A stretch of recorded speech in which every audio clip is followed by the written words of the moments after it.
quick video on the basics of dealing with anxiety. I believe that I want to do a series on anxiety and dealing with it, coping with it. This video is going to be the first video in this series, and it's just the basics on coping with anxiety. Say you just found out that you have anxiety. If you feel like you have anxiety disorder, girl, I got you. Or boy, I got you. In my previous video, if you haven't seen it, you should go check it out. Basically, it's more like a poetic type display of anxiety. But basically what it's saying is that anxiety and anxiety disorder are two different things. So everyone feels anxiety at some point in their life, you know, whether you're getting ready for a job interview or it's your first day of school or whatever, you're going to feel anxiety. Anxiety is a regular emotion. Anxiety disorder is where your brain has a dysfunction and it makes you feel that anxious feeling all the time, no matter what's going on in your life. Sometimes you feel it an overwhelming amount than you should feel when you are actually in a stressful situation, and sometimes you're not in a stressful situation at all, but you still feel that feeling. So it's kind of like a dysfunction in the brain, if you will. But there are several types of anxiety disorder. I personally have generalized anxiety disorder, panic disorder, and agoraphobia. Agoraphobia is essentially the fear of returning to a place where you have had a panic attack caused by my panic disorder. And the difference between panic disorder and anxiety disorder is anxiety is really, everyone feels anxiety, so you know what it feels like. It's just like feeling it all the time, you know, where you're shaking, you're like, oh my gosh, you know, like kind of like a freaky nervous feeling. Panic disorder is like, it's the end of the world, I'm about to die, everyone's out to get me, and you believe these things. It really makes you feel psychotic. Now that you've got a little bit of background on all of that, I want to go ahead and give you some tips and tricks on how to deal with your anxiety disorder on a regular basis. So one of the biggest turning points in my journey with anxiety disorder was when I was able to pinpoint my triggers. My specific triggers are loud, out of place sounds, loud sounds period, and angry people. Those are my triggers. Anxiety doesn't necessarily always have a pattern. Sometimes it just happens out the blue, and that's the disorder part. But there are also specific things that will always cause an anxiety attack. So when you're able to notice a pattern and put some logic to the emotions that you're feeling, it can put you at comfort. So I know when I hear a loud, out of place sound, even if I don't immediately go into anxiety attack, I know it's coming.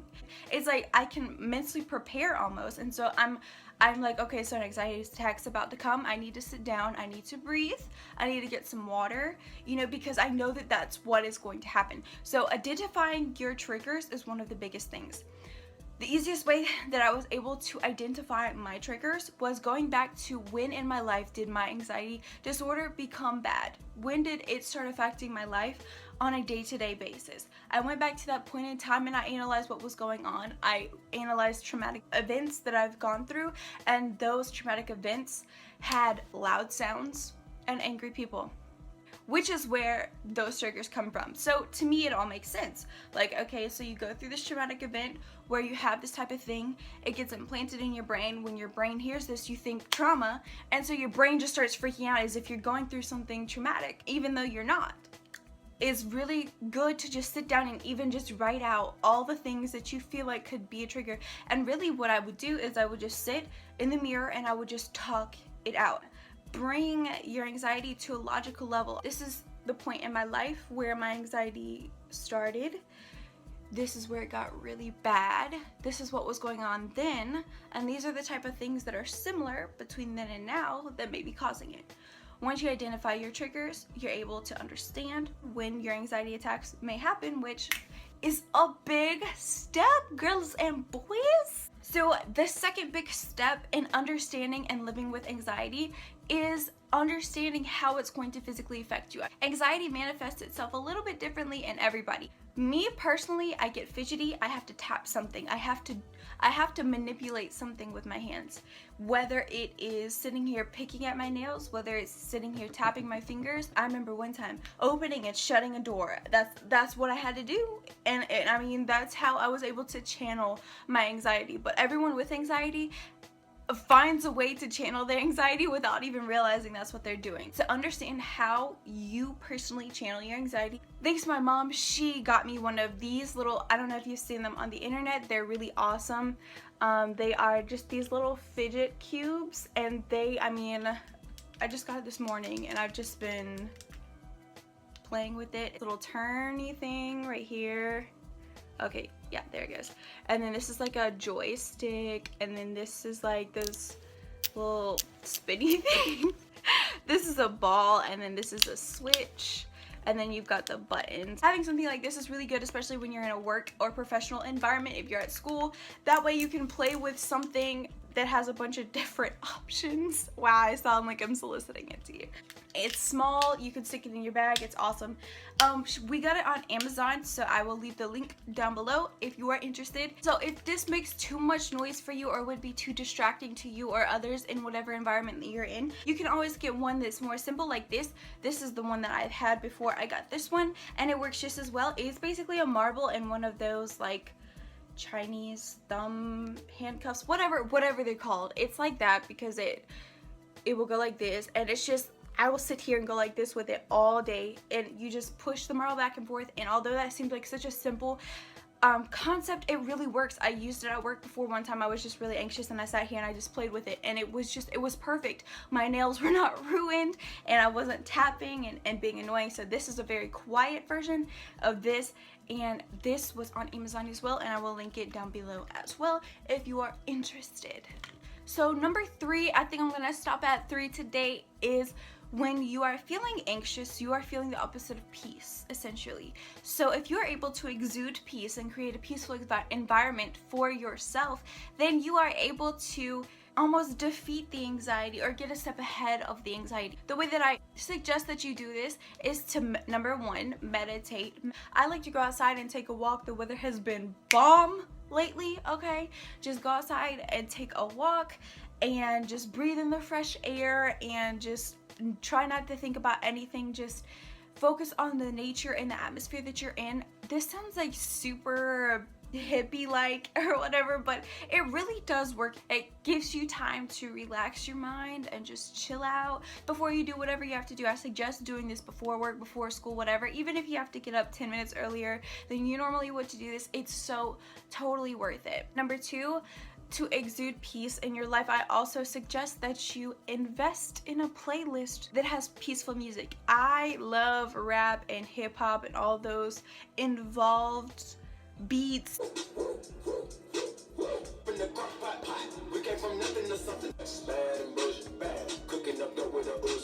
Music that is just really loud and can sometimes be obnoxious. That's what I love. That's just my personal preference, but when it comes to exuding peace for myself, it's not very practical. So I have a separate playlist just for days or certain times of the day when I feel like I need a little bit extra peace in my life. It's a piano playlist. I will link some of my favorite piano pieces below.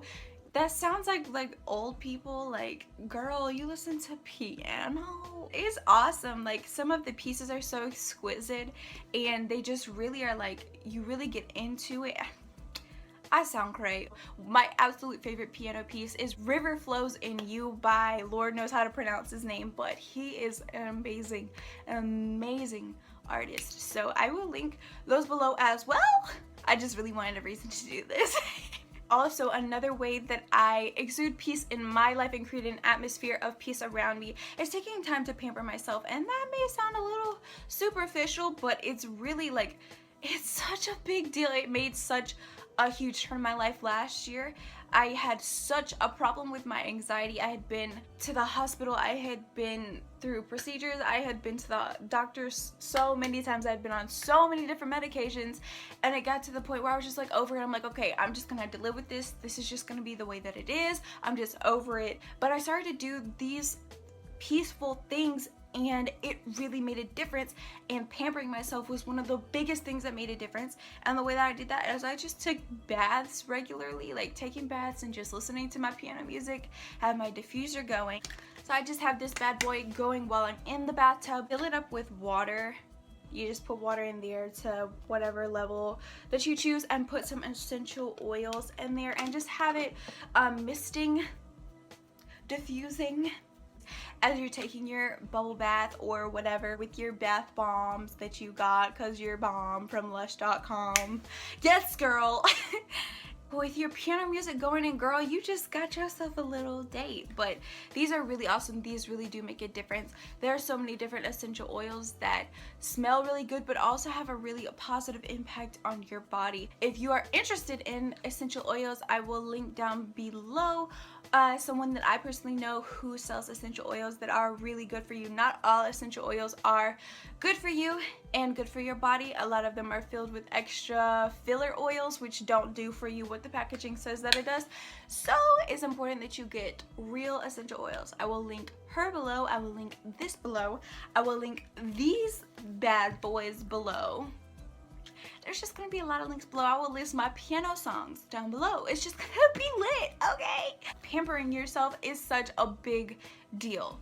So once I started taking baths regularly using my diffuser, when I started listening to my piano music and just chilling, meditating, it made such a big difference in my life because I started creating the peaceful atmosphere that my body really needs. When you're going through an anxiety attack, your body is the farthest thing from peaceful and from calm that it could possibly be. So if you're able to create this like layer of calm and peace around you, your body will be quicker to recover and less likely to go into an anxiety attack because it's feeling peace. I think that's all for today. I just wanted to pop on here and tell you my 3 basics: knowing and understanding your triggers, and knowing a way to release your anxiety and your anxious feelings. And number 3 was creating an atmosphere of peace around you. So now that we've gone over those, I hope that you'd enjoyed it. Thank you so much for watching. Don't forget to look down below at those links. Follow me on Instagram, Snapchat, Facebook, Twitter.